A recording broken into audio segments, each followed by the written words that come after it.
political advisor. In this university, valedictory lecture is not simply a rite of academic departure. It is a sacred intellectual tradition, a moment when a scholar reflects not only on the journey they have traveled, but on the terrain. Valedictory lecture is not simply it is a moment of academic departure, but also a moment of prophecy. And so we are gathered today here not merely to attend a lecture, but to bear witness, to listen attentively, to be challenged, and perhaps to be changed. The title of today's lecture, Reason and the Demise of Integrity in Academia and Society, a Dance in Rags. It provokes and dares us to reflect on the fragility of the very ideals we claim to uphold. It invites us to a dialogue beneath the outward elegance of academic ceremonies, to a disturbing dissonance, a choreography of decay, performed in the tattered garments of lost virtue. For me, today's lecture forces all of us to ask, can the tower still claim its ivory? Or has it been too compromised? Professor Umago will compel us to confront a new and tragic epidemic, what he calls acute integrity deficiency syndrome. Have universities in our nation and globally become marketplaces where grades, influence, and appointments are traded? Or are they still a sanctuary of inquiry, rigor, and principled dissent? All of these will be answered in the next few minutes. Ladies and gentlemen, let us not just listen merely to the eloquence of our retiring professor. Let us listen to be stirred. Let us be reminded of what the university globally was meant to be and what it still can become. It is therefore with great honor and expectation that I welcome you all once again to this very auspicious moment, the 38th Valedictory Lecture Series of the University of Port Harcourt. Let us sit tight as we look forward to a stimulating discourse that will unfold. Thank you and welcome. Thank you.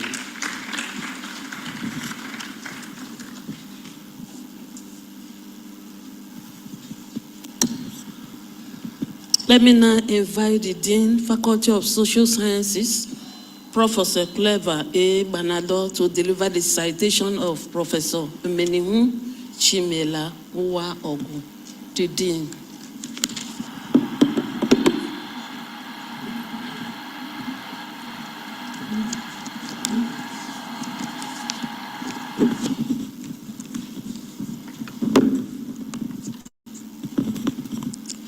The Vice Chancellor, sir, please permit me to lean on the very well-established protocol. Citation on Professor Eme Nehu Chemela Waogu. Esteemed Vice Chancellor, sir, I consider it a great privilege to read at this occasion the citation of a rounded gentleman, a restless and unassuming scholar. Professor Omenihu Chemela Waogu was born on Tuesday, the 9th of August, 1955, at Omogele, Omoku in Isiala, Ngwa, North Local Government Area of Abia State, to now late Elder Godwin Ehanacho and Mrs. Bessie Wozichi Wogu. He is the first child in a family of 11 children. As will be revealed shortly, Professor Wogu has several other firsts apart from being the firstborn child of his family. The Civil War in 1967 paused his early education, which he picked up again at the end of the war in January 1970 at Wilcox Memorial Secondary School, Abo Hill, Aba, in Abia State. He, in June 1974, passed his West African School Certificate examination in brilliant colors. In 1975, he sat for and cleared his London General Certificate of Education, ordinary level, and later the advanced level papers in government, economics, and history. On the insistence of his headmaster father, he went to the teacher training college, Uzoakoli, to be trained as a teacher. His academic record remains very astounding to date. In 1980, young Omenihu Chemela Wogu gained admission to study political science in one of India's prestigious universities, the Punjab University. And in 1982, he earned his honors with a bachelor's degree in political science. In 1985, he earned a master's with first class honors, then a postgraduate diploma in population studies with first class honors. In 1990, he backed a PhD and made history by being the first African to earn a PhD since the history of the university in 1847 at Lahore.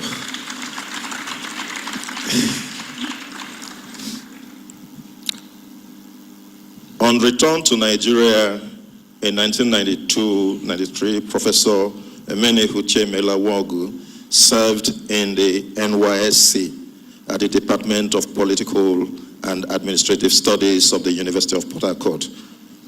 On the 7th of April 1993, he was offered an appointment as Lecturer 2, and from there he rose slowly but steadily through the ranks.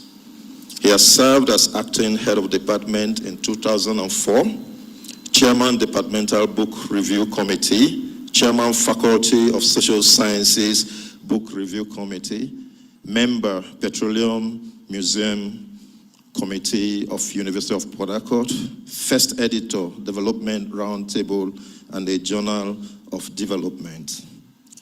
He has supervised countless numbers of undergraduate projects and more than 40 master's degree dissertation over 20 PhD theses. He became the first to produce at a graduate external defense 6 PhDs.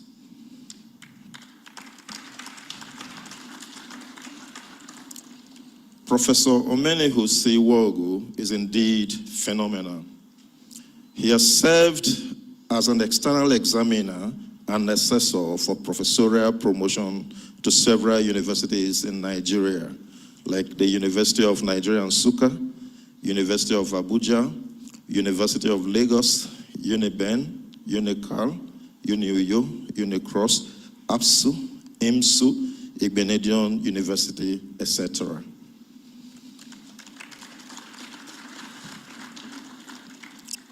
He served as the first dean of the College of Management and Social Sciences, Rema University, Aba, Abia State.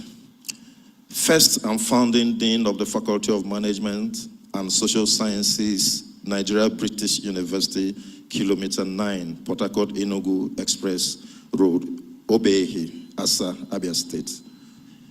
He became the first to deliver an inaugural lecture from the Department of Political and Administrative Studies, University of Port Harcourt. This academic colossus has authored and co-authored many publications and holds membership of several professional bodies.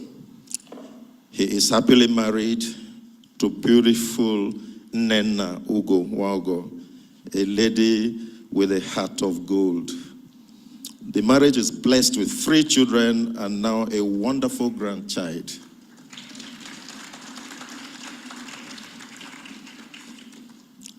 Esteemed Vice Chancellor, sir, what an honor and rare privilege to present to you a humble scholar, pastor, a very distinguished gentleman, to deliver his exit lecture, Professor Omenihu Chemela Wogu.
Thank you very much.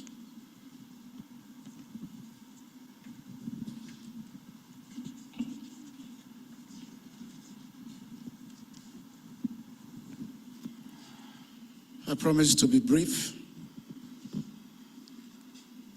I dedicate this lecture,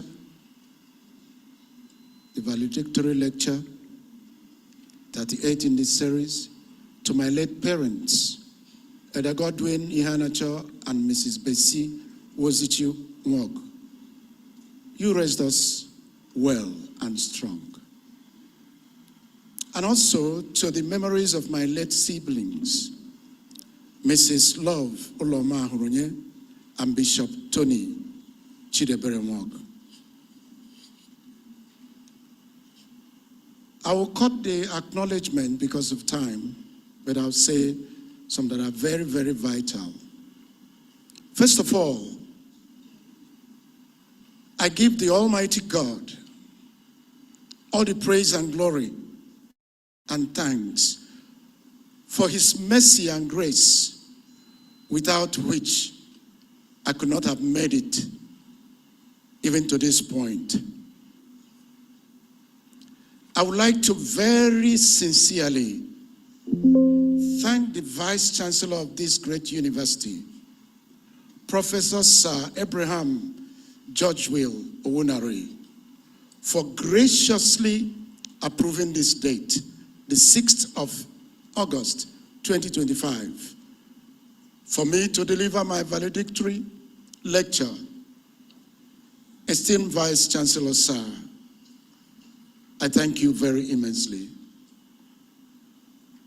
One thing I have missed is that before you became the Vice Chancellor, we were always chatting scriptures.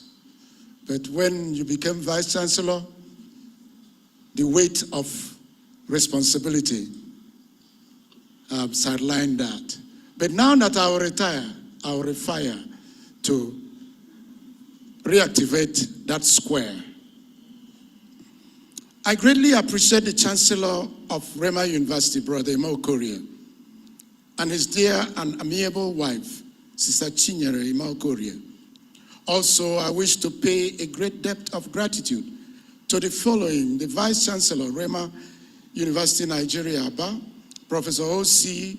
Omodike, and his dear wife, the Medical Director, Rema University Teaching Hospital, Aba, Dr. Jude Ehiemere, and his dear wife, Sister Esther Ehiemere, the Provost, Rema University Teaching Hospital, Professor Awa, who is even here, I also appreciate the Vice Chancellor, Nigeria British University, Yobe, Asa, Professor Hakim Fawemi, and his very amiable wife.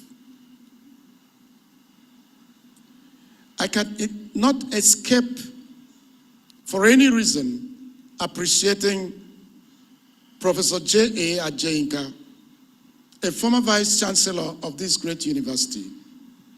Indeed, he set this ball rolling for me. He approved the September 11, 2014 date for my inaugural lecture.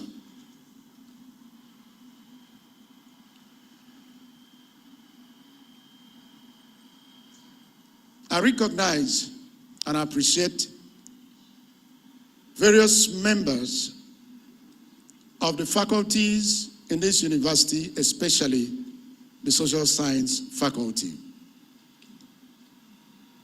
Now, to my dear and lovely wife, my endless love, Nena, I greatly cherish you for your understanding and inestimable support, encouragement, care, and prayers. Let me appreciate here my wonderful children, the indomitable trio, Victor, Adeze, and Vine. Thank you for your love, care, and friendship.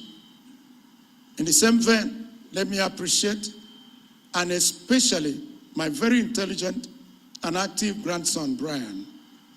You are such a bundle of joy.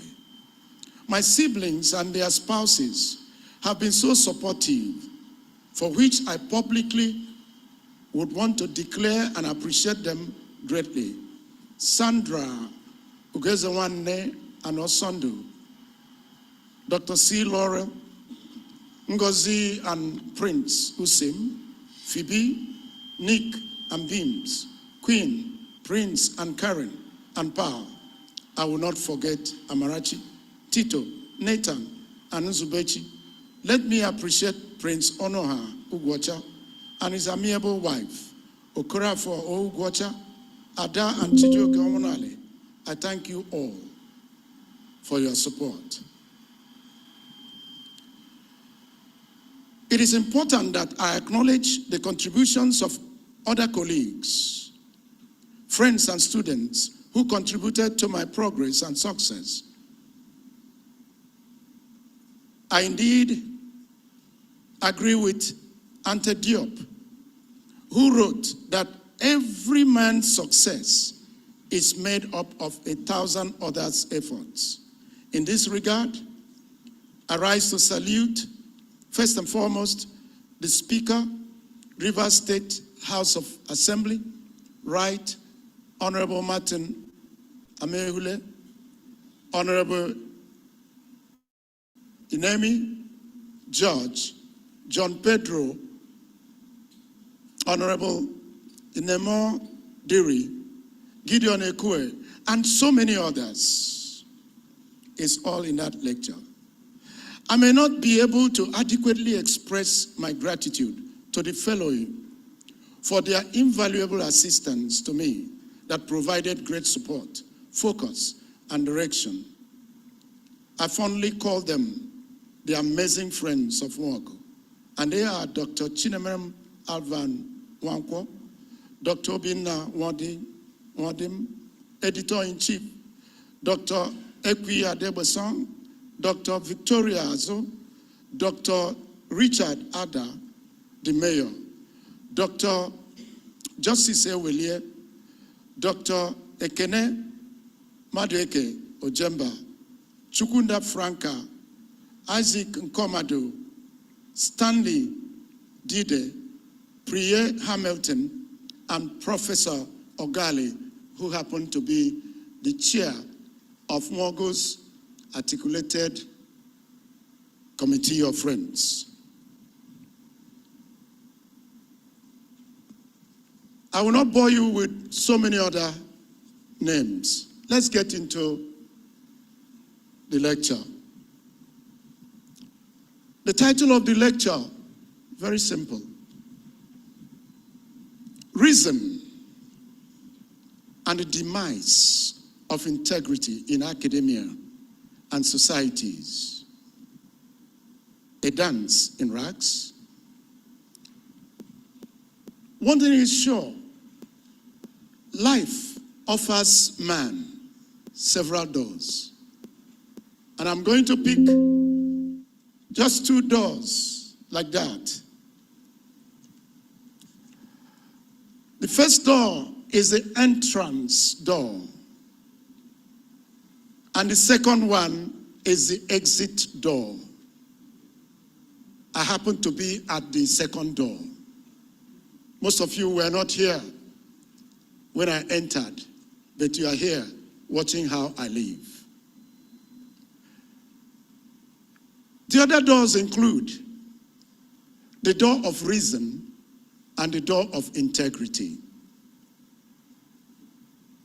These doors are impelling as well as compelling. Esteemed Vice Chancellor, sir, we have just been told that I was born in August. Dear colleagues and friends, today opens the exit door, which deems presently nearly all the relevance the entry door ever held. When I said relevance, as a young man getting to be appointed into a big university like this, my heart was throbbing. It was just like the day I received a yes from Nenna, my wife.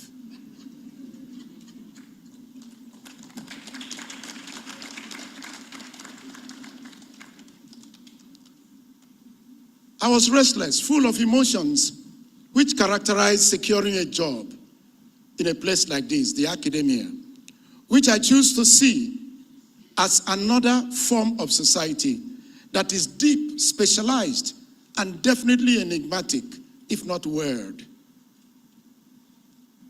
This recognizes the fact that there exists a larger society within which the academic society is located. However, beyond that is the global society, which houses the two.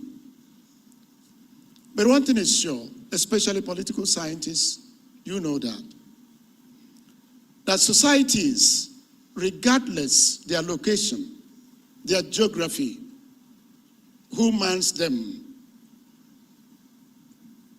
perform nearly the same functions, and that is governance.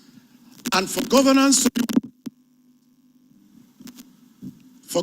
to be worth its salt, there has to be reason behind it, and there has to be integrity. There has to be the definite decision to deliver and on time. That's what makes a state tick. Otherwise, a state with reason minus integrity is a failed state or a failing state. I don't know the one you would choose. Esteemed Vice Chancellor, sir, this valedictory lecture was born out of long and deep reflection on societies, performance charts at different levels, to appreciate the extent they have either been facilitated or hindered by 2 main variables. These main variables are fused in Achebe's 1983, which he pontificates and says that the trouble with Nigeria is leadership. The failure with Nigeria and the governance system is that of leadership. But what is leadership without reason? What is leadership without integrity? How can governance be anything without the two? But when we talk about that, we are dovetailing into the very title, which, sir, I must respectfully present to you, is reason and the demise of integrity in societies. A dance in rags? My dear Vice Chancellor, sir, remember on the 23rd of April, when you were setting the ball rolling for Senate to elect Senate members to the current governing council, it struck me when you said, and I would like to quote it, it has a red banner and talks about what we are talking about in the now. What was it that my Vice Chancellor said? While declaring open the election process for the election of Senate representatives, he said, and passionately requested Senate members to uphold the tenets of integrity and shun every form of pseudo and prostitute reasoning, some may be my words, and consideration. He reminded members of Senate that the university is one indivisible entity that exists for the common good of the university community. Only persons of proven integrity and track record of professionalism, devoid of ethnic, religious, and paternalistic considerations, should be voted for. Right from the onset of this discourse, that marks my exit lecture from this great institution. The questions about reason and integrity in the academia have been central plank and will continue to be the central plank of discussions in institutions and for me in time to come. The role of intellectuals is to challenge authority, not mindlessly, not to serve. The greatest danger to the state is intellectual independent criticism. But when we talk of reason, what is reason? You may ask. I want to posit this afternoon, briefly, that reason has been given a very flamboyant credential, testimonial, that it doesn't really merit.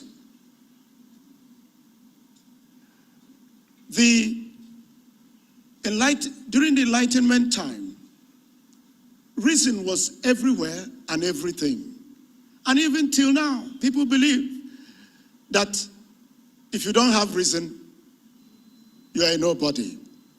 But there should be a caveat to it. Reason without integrity is nothing. Reason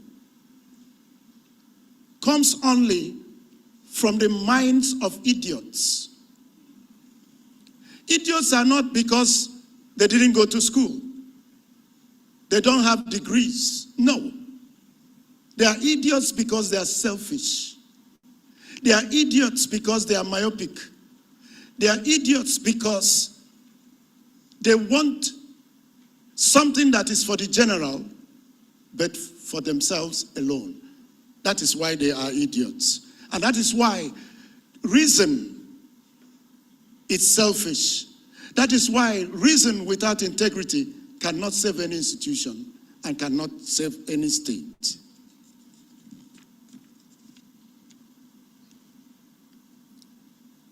As for integrity, integrity is doing what is best, whether anybody is looking at you or not.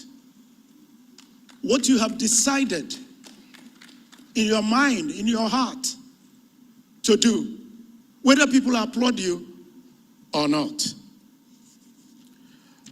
Vice Chancellor, sir, a quick and cursory look at some of the inaugural and valedictory lecture titles delivered by some erudite scholars, some are here, show a lot of reason and a lot of integrity, a lot of scholarly work, a lot of introspection, and a challenge to the upcoming academics. While in 2014, Nwogu titled his inaugural lecture, Inactive Squares and the Rumbling State. The state is still rumbling. Mom in 2018 captioned his Disorder in Order in Disorder, Rethinking Inside the Box. Maybe we have to rethink outside the box. And Allen came blazing with his power, predators, and praise. And by the end of this lecture, nearly all of us will be praised to the holders of power. If you are not, God save you. In a rumbling state, asking if there can ever be order in disorder, there could be, perhaps, when we change our ways and rethink inside, not outside the box. Fearless Professor Anthony Arinze refused to be economical with truth in his valedictory. He said that ethnicity problem in Nigeria is the main hindrance to development. It's an impediment to national development. He saw ethnicity as a disturbing problem in Nigeria and vehemently decried it in all its manifestations.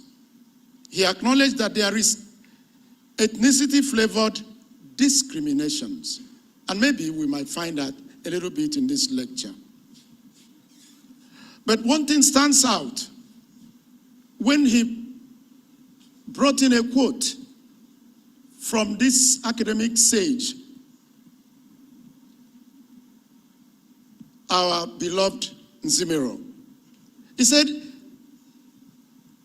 this problem is heightened when intellectual lightweights, indeed intellectual Lilliputians, are catapulted to exalted positions on the ladder of ethnicity. Positions are meant to be occupied, but they should be occupied meritoriously, and not because one reason or the other. That exposes the reasonlessness of reason. It's not all reason that is productive, but for reason to be productive, it has to be backed up with integrity. I don't want to talk about Ekekwe's what he learned. One of the things is that Ekekwe is a very liberal millionaire. And if you read his work, he spent time giving millions and millions to those, just like an academic Owambe, those who danced beautifully before him, those who had helped him in one way or the other. He delivered millions. He's a very liberal and detribalized millionaire. And he gives it out to everybody. Not cash. It is thank you. It's just thank you, not cash.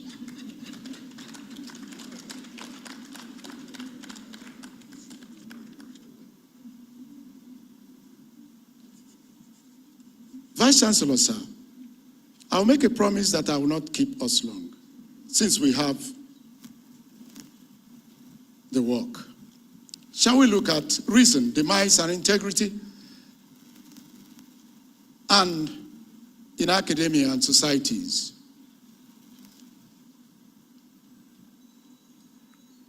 When I hear or read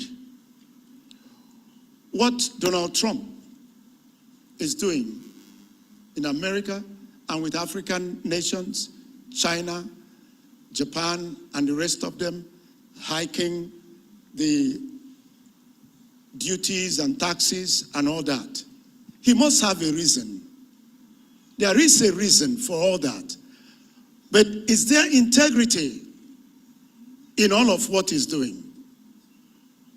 There must be a reason why the American president, before Donald Trump, decided to pardon his son, who was convicted of gun running and other offenses. But he used his office. But that's far away. But is it happening in Nigeria? You have the answers. I have the questions.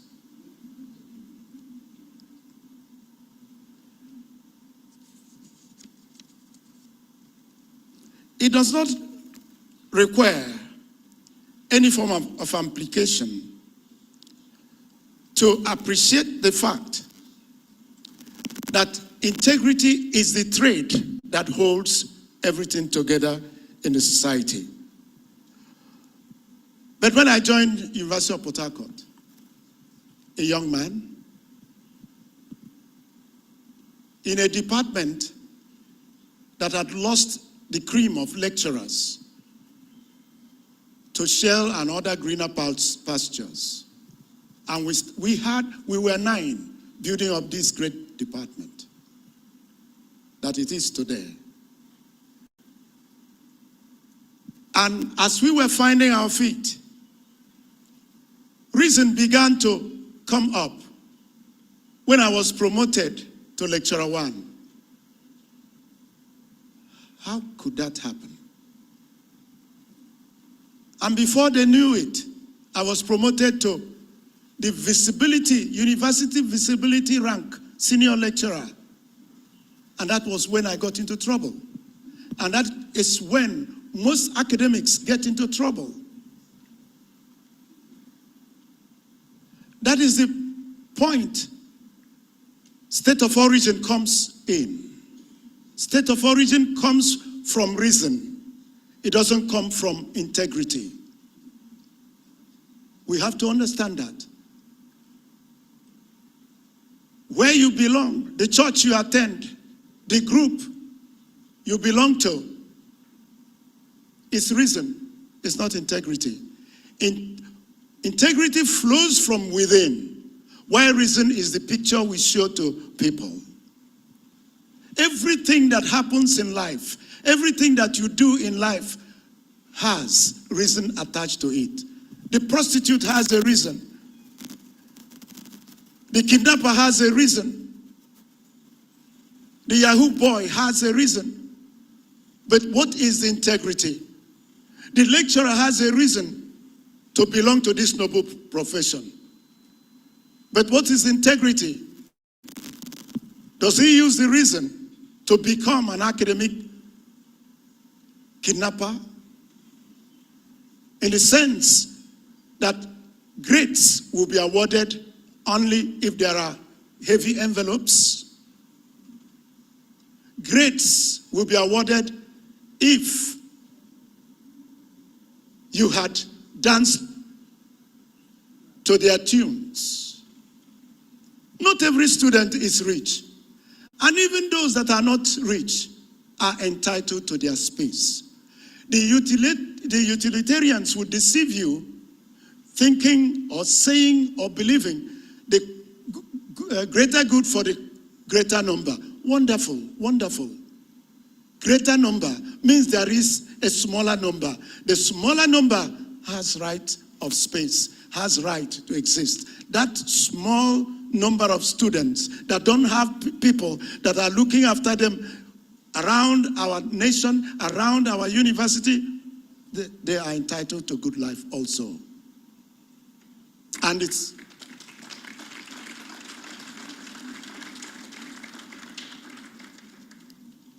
that is where we are lacking.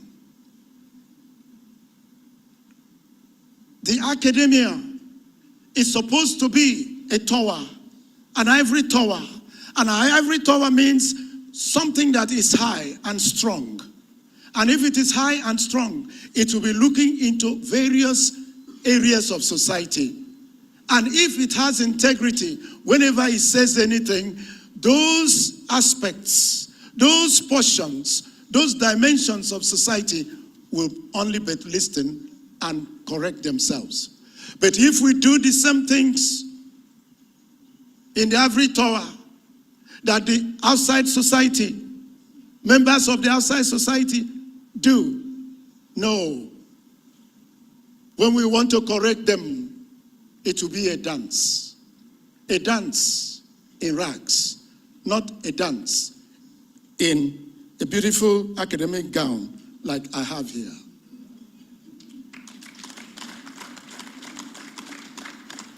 We should stop in the academia preaching do as I say and not do as I do. It is the doing as I do that showcases your integrity and makes you live above reproach, live above mouthing, live above the things that the societies are saying ill about us.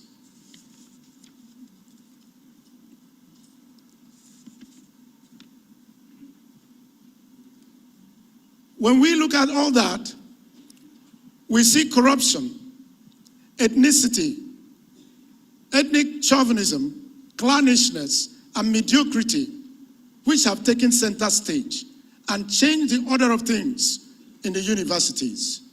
How do I get promoted? How do I rise from here? Even up to course allocations, we academics have brought the younger lecturers so down. Course allocations are supposed to be tailored towards your area of specialization and not area you come from and not what you expect to get from the students or what. Even in the allocation of supervisees, for the 33 years I've been in this school, I have rich understanding that in some cases, we in the academia lobby to take those that we know will be financially useful to us, either with cash or arrange contracts or whatever. What of sexual harassment? Will it baffle you that the Punch of April 2025 recorded that between 2024 and 2025, about 50 academics had been indicted. They never won a Nobel Prize or any other recognition, but they were indicted for sexual harassment, sex for grade. That is where I say we have become kidnappers, negotiating grades for sex. And even when you get the money, even when you get the ransom, like kidnappers, we kill some of them and we do not give what was negotiated. Some girls still go out with D, even after paying for the hotels they took you to. Even after paying, these things are unseemly. And it attacks our sensibilities and the level of integrity. Who in the outer society will hear that, hey, this should not be done, but you did it? These are children of families like the families we come from. And the earlier we change, the better for us. And I hasten to ask, how high is the ivory tower today in the Nigerian society? How will it and its inmates, you and me, effectively correct the larger society? Would the academia not be taken for a joke and thus laughed to derision? It will have choreographed the most laughable dance of all times. Vice Chancellor, sir, ladies and gentlemen, the University of Port Harcourt anthem says it all. In stanza 2, and the last 3 lines, opportunities unlimited and equal. And I ask, Where are the opportunities? How unlimited are they? And is there equality really? How about state of origin, local government area one hails from, as well as what in-group or cult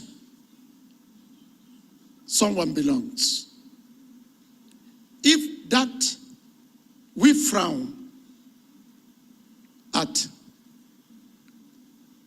what is in the larger society as seen to be prominent in the academia, then how can we correct the society outside and initiate transformative changes? Every same person who wishes to dance would do so in a beautiful robe or regalia, and not in rags. Really, a dance originates from the inside, like integrity and character, and then manifests on the outside. For any dance to be worth its salt, it must have firm dance steps of integrity. Otherwise, its social relevance and impact will be zero. If there is no difference between us in the academia and the professional prostitutes, politicians, whose stock in trade is primitive accumulation, womanizing, assassinations, etc., then our dance of correction, our dance of revolution, our dance of rebirth would have been one done in laughable rags.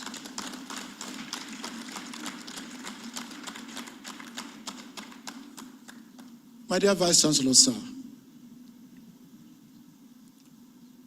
I consider an outstanding example of valedictory message that I should like to share with us here.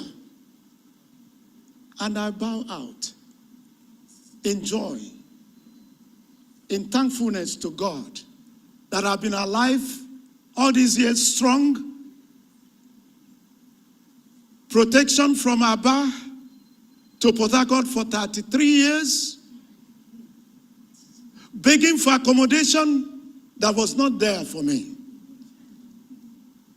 Even when those I taught and mentored, who became colleagues, either in the department or in the university, were given. Maybe I didn't belong to the right local government or the right state or what. But what I want to say is written in 1 Samuel, chapter 12, verses 3 and 4.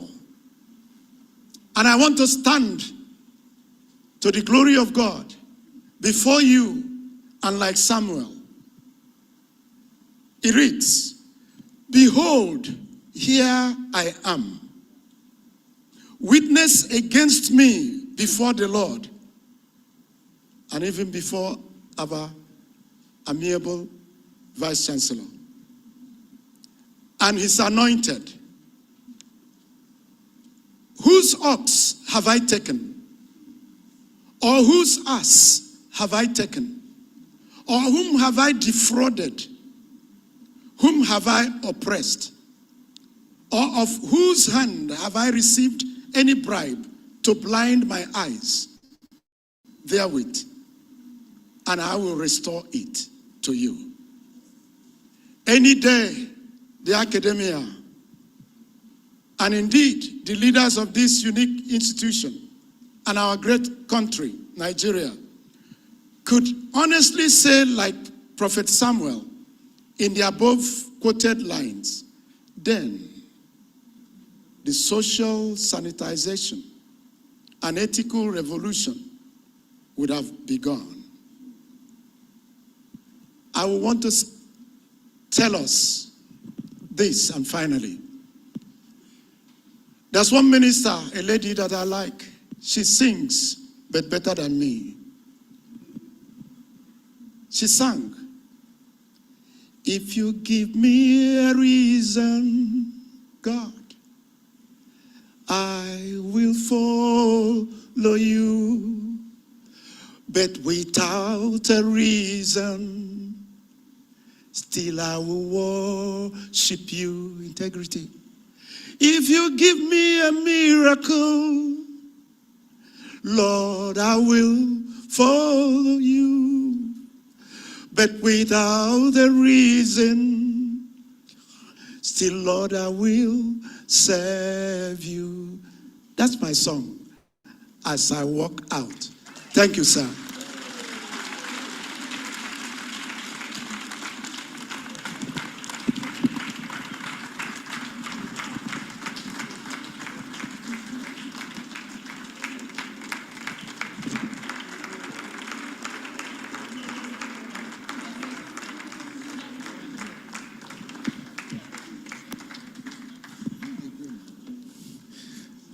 Professor Wogo is officially handing over the lecture to the Vice Chancellor of the University of Harcourt as an official document.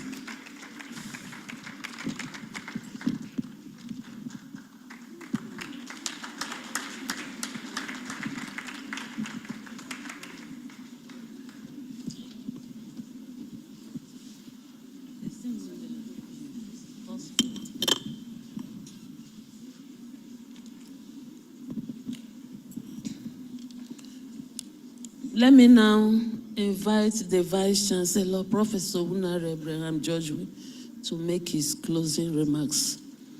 The Vice Chancellor.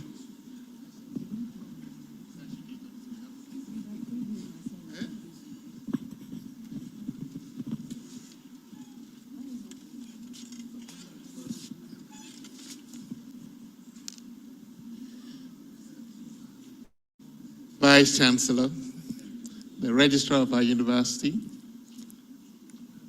our valedictorian, the Orator and Dean of our Faculty of Social Sciences, the Provost and Deans of faculties.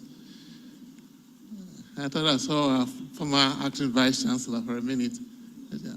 Our former DVC here present, distinguished professors, family of the valedictorian, ladies and gentlemen, the Vice Chancellor has asked me to deliver the closing remarks on his behalf, and thank you, Vice Chancellor, for the rare privilege.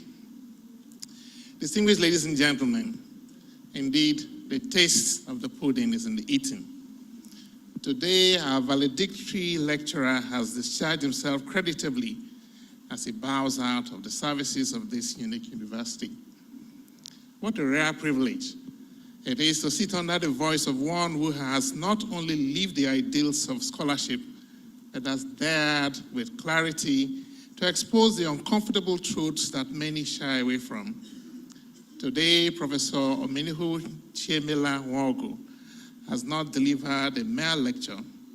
He has performed an intellectual act of courage, a valedictory offering that is equal parts academic, philosophical, sociological, and deeply personal. We have witnessed a mind at the height of its reflective power confront the most urgent question of our time in academia and society. What becomes of reason when integrity dies? In a masterful blend of intellectual tradition and lived experience, Professor Nwogu interrogates two foundational pillars, reason and integrity, not as static ideals, but as contested and often corrupted forces. He exposes how reason, once revered as the crown jewel of enlightenment, has in our time become weaponized, used to justify exclusion, rationalize mediocrity, and shield injustice. He reminds us that reason is not inherently virtuous. It must be guided by integrity to become a force for good. On the other hand, integrity, often dismissed as moralistic or naive, is revealed here as the indispensable glue that holds reason in check. Without it, our robes of office become rags, our titles empty, our institutions hollowed out, this lecture leaves us with profound truths and pressing realities. That reason devoid of integrity mutates into manipulation. That integrity absent reason becomes rigid and ineffective. That a collapse of these twin virtues has led to a corrosion of the academic spirit, replacing truth with tribalism, excellence with entitlement, and intellectual courage with convenient silence. That ethnic chauvinism, administrative complicity, and moral cowardice are no longer isolated dysfunctions. They are systemic and widespread. That the university, once society's conscience, now often mirrors the very rot it was designed to challenge. Besides highlighting the issue at hand, he has offered some recommendations. First, we should foster environments where truth-telling is honored, not punished. We should protect the student who remains the center of academic mandate. We should restore intellectual courage, especially among the professional class. We should make lectures like this count, not as rituals, but as recordings. These recommendations are bold and necessary. They align with our vision at the University of Port Harcourt, a vision where opportunities are unlimited and equal, as he pointed out, and where integrity is not negotiable. For the world good today, you danced not in rags, but in robes woven from truth, principle, and courage. You leave this stage not in retreat, but in triumph, not in silence, but with a voice that will echo across generations. Finally, may the insights gained today inspire us to contribute meaningfully to the advancement of our university, our nation, and humanity. To our erudite valedictory lecturer, Professor Omenihu Chemela-Wogu, indeed, Ecclesiastes 3, verse 1 and 2, as the Holy Book says, is a treason. To everything there is a season.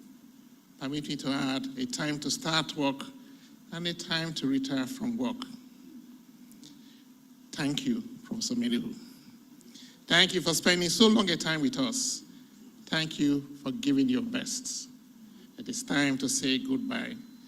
We hugely congratulate you as you retire from the services of the University of Port Harcourt. And on behalf of the Governing Council, the Senate, management, the Vice Chancellor who is seated here, staff, students, and stakeholders of the university, we wish you the best in retirement. We wish you good health, longevity, and all that you desire. Thank you so much.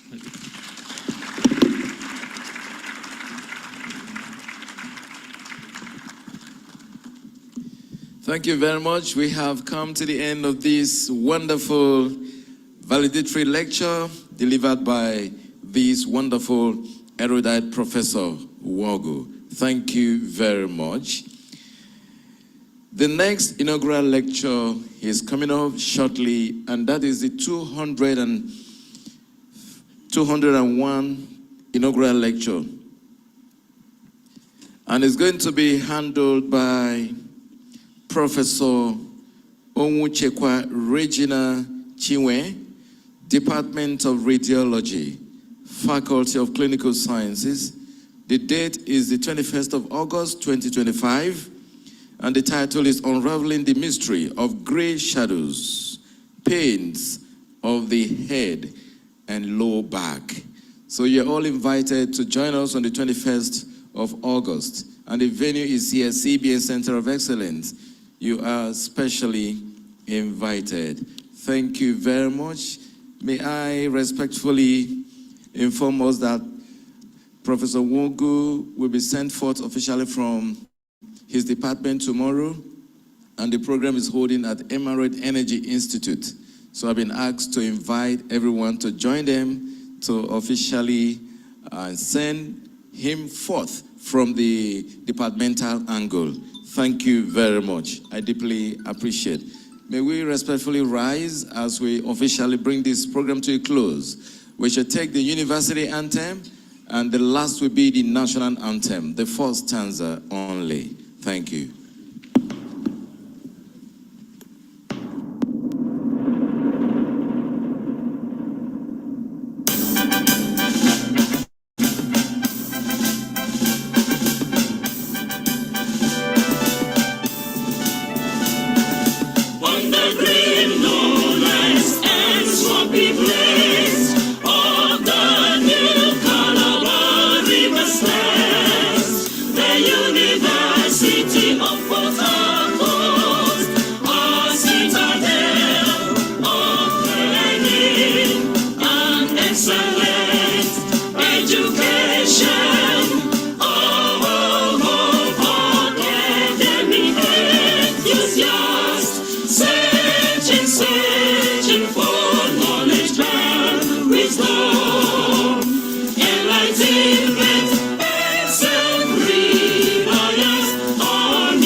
National anthem. Nigeria, we hail thee, our one dear native land. Though tribe and tongue may differ, in brotherhood we stand. Nigerians all and proud to serve our sovereign fatherland. Thank you very much. We deeply appreciate. Please, we will remain standing wherever we are. The media unit will give us a beautiful instrumental music, and the Vice Chancellor, the principal officers, including our wonderful valedictorian, we now recess. Thank you very much. Please, let's remain wherever we are. Thank you.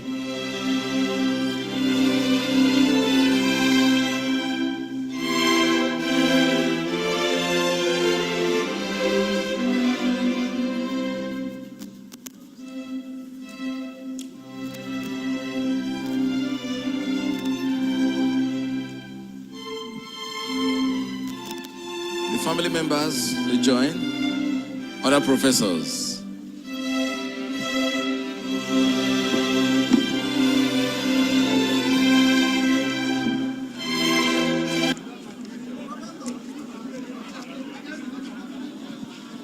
Mitchell, allow the music now.